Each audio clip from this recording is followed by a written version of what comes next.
స్పీకర్గా ఆర్థిక మంత్రిగా పనిచేసిన యనమల రామకృష్ణుడు 6 సార్లు గెలిచిన నియోజకవర్గం తుని. ఆయన ఓడిపోయాక ఆయన సోదరుడు కృష్ణుడు కూడా 2 సార్లు ఓడిపోవడంతో ఇప్పుడు కూతురు దివ్యను రంగంలోకి దింపుతున్నారు. 2 సార్లు గెలిచిన వైసీపీ ఎమ్మెల్యే దాడిశెట్టి రాజా మంత్రి పదవి కూడా చేపట్టి ఇప్పుడు హ్యాట్రిక్ విజయం కోసం బరిలో నిలుస్తున్నారు. ఆసక్తికరమైన పోటీ జరుగుతున్న తుని నియోజకవర్గ ముఖచిత్రాన్ని 99 టీవీ విశ్లేషిస్తున్న తీరు చూడండి.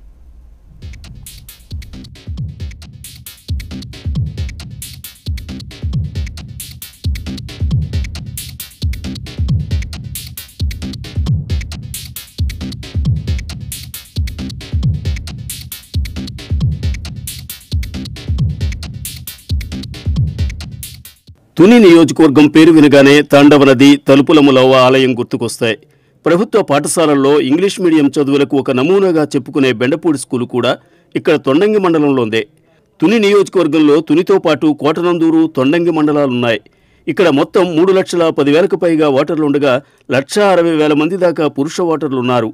మహిళల కంటే పురుష ఓటర్లే ఎక్కువ మంది.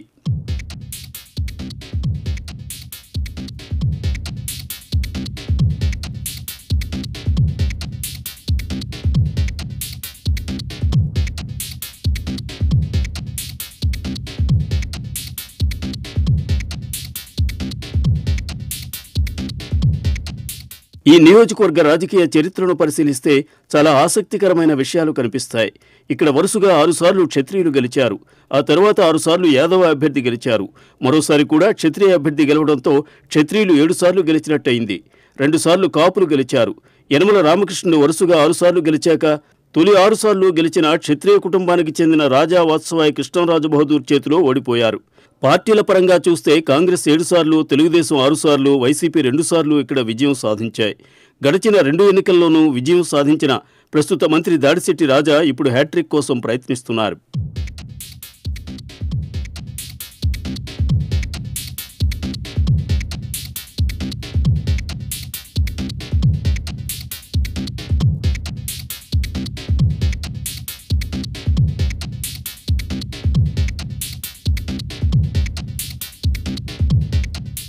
గడిచిన 2 ఎన్నికల ఫలితాలను పరిశీలిస్తే 2009లో ఓడిపోయాక యనమల రామకృష్ణుడు పోటీ చేయలేదు. ఆయనకు వరసకు తమ్ముడయ్యే కృష్ణుడు తెలుగుదేశం అభ్యర్థిగా బరిలో దిగారు. మరోవైపు ప్రజారాజ్యం పార్టీ పెట్టిన రోజుల్లో ఆ పార్టీలో చేరిన యువ వ్యాపారి దాడిశెట్టి రామలింగేశ్వరరావు అలియాస్ దాడిశెట్టి రాజాకి 2009 ఎన్నికల్లో ప్రజారాజ్యం టికెట్ రాలేదు. ఆ తరువాత కాలంలో వైసీపీలో చేరి 2014 ఎన్నికల్లో 18,500 ఓట్ల తేడాతో యనమల కృష్ణుని ఓడించారు. జగన్ ఆయనను ప్రభుత్వ విప్గా నియమించారు.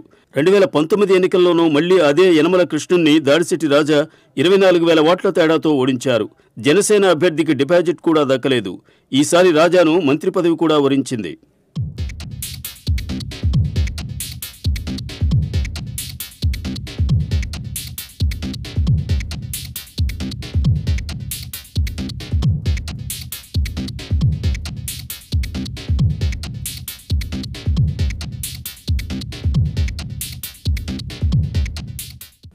ఇప్పుడు జరగబోయే శాసనసభ ఎన్నికల్లో తుని నియోజకవర్గం నుంచి పోటీ చేసే ప్రధాన రాజకీయ పార్టీల బలాబలాలు గమనిస్తే అధికార పక్షమైన వైఎస్ఆర్సీపీకి అనుకూల వాతావరణంతో పాటు కొంత ప్రతికూలత కూడా ఎదురవుతోంది. సంక్షేమ పథకాలు అమలు చేయటం, వాలంటీర్ వ్యవస్థను పటిష్టంగా అమలు చేయడం ఆ పార్టీ కలిసి వచ్చే విషయాలే. ఇంటింటికి కుళాయిలివ్వడం లాంటివి పార్టీ పట్ల ప్రజల సానుకూల వైఖరికి బలాన్నిస్తాయి. అదేవిధంగా రోడ్లు, రైల్వే అండ్ బ్రిడ్జిల నిర్మాణం, ప్రభుత్వ పాఠశాలల మీద దృష్టి పెట్టడం, వైద్యపరంగా మెరుగైన ఆరోగ్యశ్రీని అమలు చేయడం లాంటివి ప్రజల మద్దతు కూడగట్టగలుగుతాయి. అయితే ప్రభుత్వం పట్ల ఉండే సాధారణ వ్యతిరేకత మాత్రం తప్పేలా కనబడడం లేదు.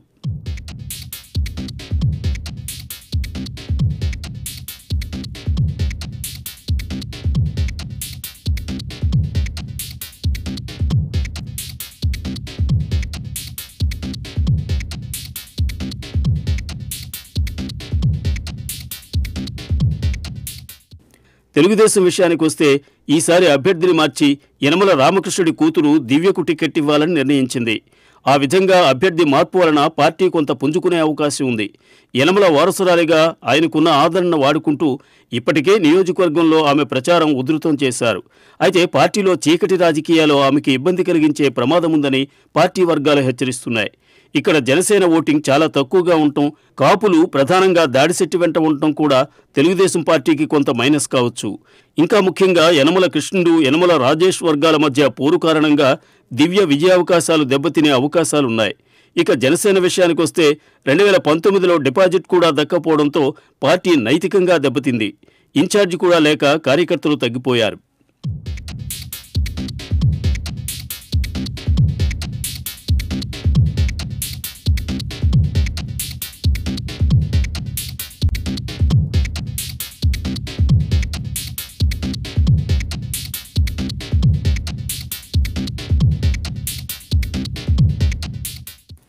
అభ్యర్థుల బలాబలాలను పరిశీలిస్తే సిట్టింగ్ ఎమ్మెల్యే, మంత్రి కూడా అయిన దాడిశెట్టి రాజా పరిస్థితి మెరుగ్గా కనబడుతోంది.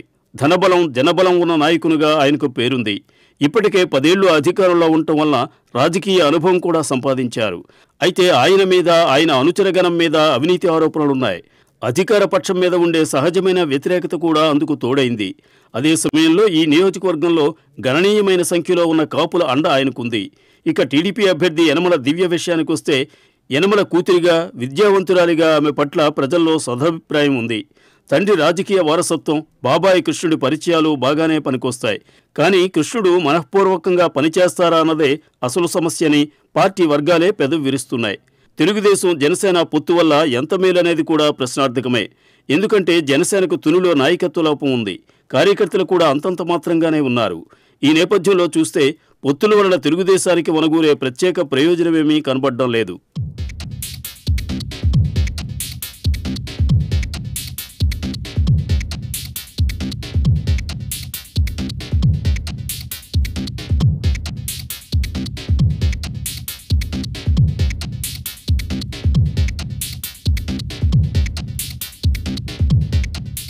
తుని నియోజకవర్గంలో 2 ఫార్మా కంపెనీలు ప్రారంభం కావటం, తుని పట్టణంలో సీసీ రోడ్ల నిర్మాణం లాంటివి అభివృద్ధి పనుల్లో ముఖ్యమైనవిగా చెప్పుకోవాలి.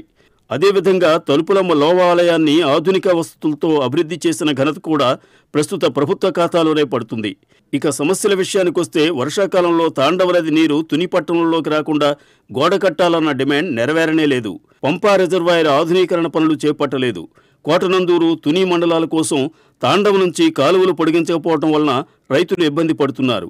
తునిలో అండర్ గ్రౌండ్ డ్రైనేజీ నిర్మాణం జరగలేదు. తొండంగి మండలంలో కాలుష్యకారక ఫార్మా కంపెనీ దివీశ్వరణ జనం ఇబ్బంది పడుతున్నారు.